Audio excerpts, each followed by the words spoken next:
Chers amis, bonjour. Kippour débute donc ce soir. Yom Kippour est le jour le plus saint de l'année juive et a lieu le 10e jour de Tishri, premier mois de l'année civile et 7e mois de l'année biblique du calendrier hébraïque. Cette année, Yom Kippour a une connotation spéciale, avec une guerre qui dure depuis plus d'un an. Il y a toujours une centaine d'otages qui n'ont pas été libérés, et même si nous voyons l'élimination du chef du Hezbollah et de nombreux autres terroristes au Liban, en Iran, en Syrie et à Gaza, la non-libération des otages pèse lourd sur le cœur d'Israël. De même, des dizaines d'Israéliens déplacés qui ne peuvent pas rentrer encore chez eux. Les cœurs sont donc chargés en ce temps de Kippour pour crier à l'Éternel. Pourtant, c'est aussi peut-être ce que le Seigneur veut. Mais lisons tout d'abord l'invitation de Dieu à cette sainte convocation, Yom Kippourim, le jour des expiations.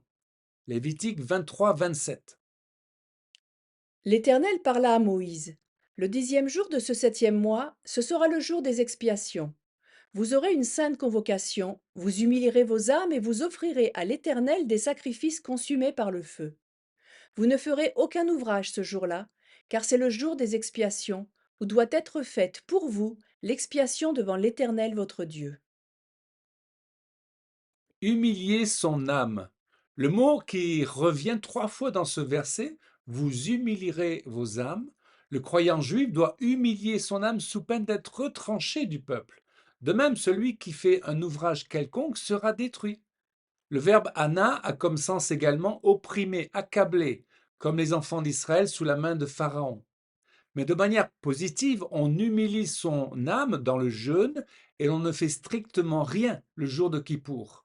C'est le jour le plus tranquille en Israël, pas une voiture à l'horizon et les enfants peuvent jouer dans les rues. Kippour est la fête la plus respectée dans le peuple juif, même laïque. Entre Rosh Hashanah et Kippour, il y a une période également de 10 jours, les jours redoutables, Yamim Noraim. C'est donc un temps de l'année où les hommes se demandent pardon entre eux et implorent Dieu de leur accorder le sien.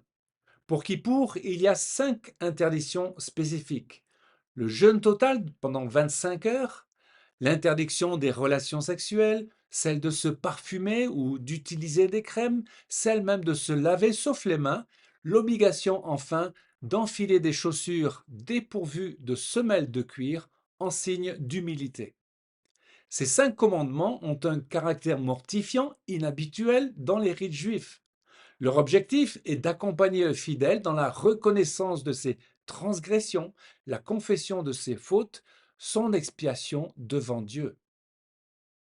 Parlons du propitiatoire et de la grâce de l'Éternel. Bibliquement, le Kippour évoque le Yom HaKippourim, le jour des expiations, qui vient du verbe kapar, d'où le mot kaporet désignant le propitiatoire, le couvercle de l'arche. C'est là que résidait la Shrina, la présence glorieuse de l'Éternel.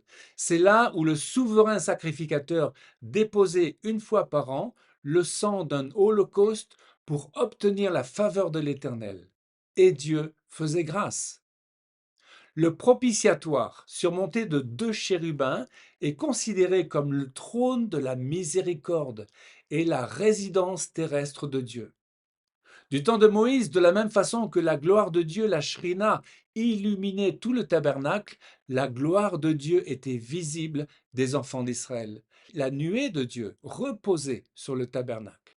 Exode 40, versets 34 à 38. Alors la nuée couvrit la tente de la rencontre et la gloire de l'Éternel remplit le tabernacle. Moïse ne pouvait pas entrer dans la tente de la rencontre parce que la nuée restait dessus et que la gloire de l'Éternel remplissait le tabernacle. De jour, la nuée de l'Éternel était sur le tabernacle. De nuit, il y avait un feu à l'intérieur de la nuée. Elle était visible de toute la communauté d'Israël à chacune de leurs étapes. Rempli du Saint-Esprit. Le Seigneur a fait de nous, par sa grâce et au travers du sang de Yeshua, sur le propitiatoire de notre cœur, une nouvelle création. Et le baptême du Saint-Esprit a pour but de remplir notre temple. Tout notre être doit être touché, notre âme, nos émotions, nos sentiments, notre volonté et notre corps. À partir du propitiatoire, le cœur du lieu très saint. La grâce divine s'exerçait sur les enfants d'Israël et la gloire se rendait visible pour tout le peuple. Prions que l'Esprit de Dieu, en nous, se rende visible et soit contagieux pour d'autres. Acte 4, 31.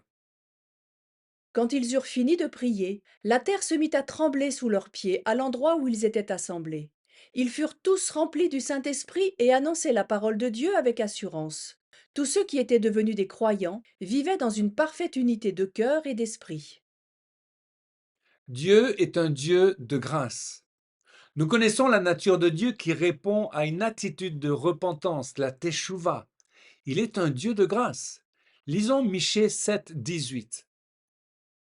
Quel Dieu est semblable à toi qui pardonne l'iniquité, qui oublie les péchés du reste de ton héritage? Il ne garde pas sa colère à toujours, car il prend plaisir à la miséricorde. Il aura encore compassion de nous, il mettra sous ses pieds nos iniquités. Tu jetteras au fond de la mer tous leurs péchés. À Kippour, on lit l'histoire du prophète Jonas. Celui-ci fut mandaté par Dieu pour annoncer aux habitants de la grande ville assyrienne de Ninive le châtiment divin à cause de leur mauvaise conduite. Contre toute attente, les habitants de cette capitale incroyante se repentirent et Dieu leur pardonna, aux grandes dames de Jonas. Lisons Jonas 4, verset 10.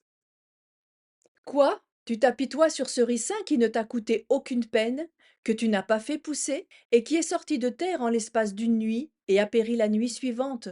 Et tu voudrais que moi, je n'ai pas pitié de Ninive, de cette grande ville où vivent plus de 120 000 personnes, qui ne savent pas distinguer le bien du mal, sans compter des animaux en grand nombre. Pessah et Kippour. Ces deux fêtes nous parlent de l'œuvre de la croix. Mais alors que Pessah met l'accent sur la sortie d'Égypte et la délivrance, Kippour focalise sur la propitiation, la faveur de Dieu et son pardon, et sur le souverain sacrificateur. Au niveau du tabernacle, Pessah est représenté par l'autel d'airain, tandis que Kippour se situe dans le Saint des Saints, sur l'arche et le propitiatoire. Selon Lévitique 16, où il est question des deux boucs, Aaron est le grand prêtre qui ne rentre dans le lieu très saint qu'une fois par an. Il porte sur lui, comme Christ le porte dans le ciel, le pectoral et les pierres de souvenir sur ses épaules. Aujourd'hui, où Israël combat Aman, personnifié par les mollahs iraniens, gardons confiance que le Seigneur porte sur son cœur et ses épaules les 12 tribus d'Israël. Alors qu'en est-il du bouc vivant lâché dans le désert? Le texte dit qu'il s'agit des fautes spécifiques d'Israël. Israël est précisément le bouc émissaire depuis des siècles, et les nations ne cessent d'accuser Israël de tous les problèmes dans le monde. Encore aujourd'hui, quand on voit l'antisémitisme répandu dans le monde entier, suite à la guerre du 7 octobre et à celle contre le Hamas, le Hezbollah et l'Iran. Lévitique 16, verset 22. Aaron posera ses deux mains sur la tête du bouc vivant, et il confessera sur lui toutes les iniquités des enfants d'Israël, et toutes les transgressions par lesquelles ils ont péché. Il les mettra sur la tête du bouc, puis il le chassera dans le désert. Puis Aaron sortira, offrira son holocauste et l'holocauste du peuple, et fera l'expiation pour lui et pour le peuple. Lorsque prophétiquement le Seigneur de gloire sortira de sa demeure céleste, ce sera pour rejoindre son peuple Israël, pour se révéler à eux. Nous avons vu durant les attaques de l'Iran la main de Dieu, ses miracles. Cette guerre contre Aman ou Amalek doit retenir toute notre attention. Chers amis, en ces temps de guerre, les Juifs sont devant le Kotel, le mur, par milliers. Ils attendent la venue du Messie, le retour de la Shrina et crient à Dieu pour le pardon de leurs péchés. Kippour est le jour le plus saint en Israël. Où en sommes-nous, chrétiens, serviteurs de l'Éternel? Joël nous exhorte, criez, Seigneur, épargne ton peuple. Amen. Chers amis, à une prochaine fois pour une nouvelle vidéo en direct de Jérusalem.